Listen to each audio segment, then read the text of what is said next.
Want to live longer? Get married. I was over at the library a couple of months ago, looking for a good book to read, when I happened to notice one of my daughter's old boyfriends sitting all by himself at one of the tables.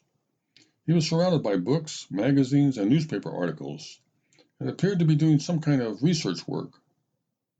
Just when I had decided that he looked much too busy to bother, he glanced up from what he was doing and spotted me. "Hi, Mr. Fisher," he said with a warm smile. "How have you been?" I strolled over to him and said, "Just fine. How about you?" "Well," he said with a deep sigh, "I was doing pretty good until I decided to take this stupid death and dying class this semester." "Death and dying?" I asked him, unaware that such a college class even existed. "Yeah, it's a psychology class out at Sacramento State," he explained. "I thought it would be an easy A, but boy was I wrong. And if I don't get a good grade on this last assignment, I'll be lucky if I even get a C in that darn class." "What kind of class is it?" I asked with interest. "I mean, it sounds a little depressing." "Oh, it's definitely that," he said with emphasis. "The teacher is really nice, though, and he's always bringing in all these guest speakers who've had really terrible things happen to them. And a couple of weeks ago, we even had to go on a field trip to a morgue." "Now that sure doesn't sound like much fun," I said.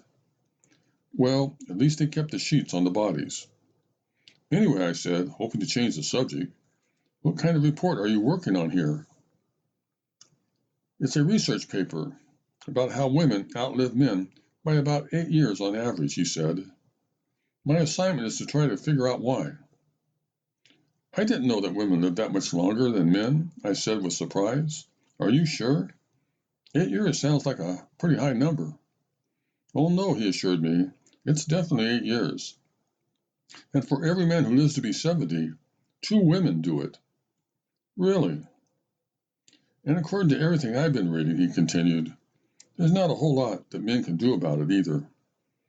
I mean, we can try to eat healthy foods, exercise regularly, quit smoking, and go easy on the alcohol, stuff like that.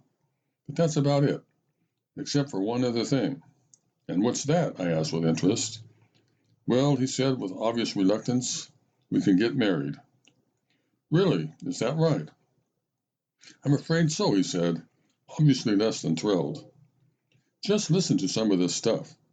He pulled out a page from his report and began to read. "Marriage has a beneficial effect for both men and women, but the effect is much, much stronger for men. In fact, a good marriage is almost like a wonder drug for men. Married men end up with a 3 to 4 year advantage in lifespan over single men. And even though married men gain more weight as a result of getting married, they still easily outlast confirmed bachelors." "What's the matter?" I asked as he slowly shook his head from side to side and pushed away the page of his report he had been reading. "Well," he said, "I'm a confirmed bachelor." "Oh, that's right," I said. "I think my daughter mentioned that to me once or twice, back when you two used to date. If I remember right, that was actually one of the things she actually liked about you." "By the way," he asked, "how is Carrie?" "Just fine," I said. "I haven't seen her in ages. I'll tell her that I ran into you." "I'd appreciate that," he said. "And by the way, what does Carrie think about marriage now that she's a little older?"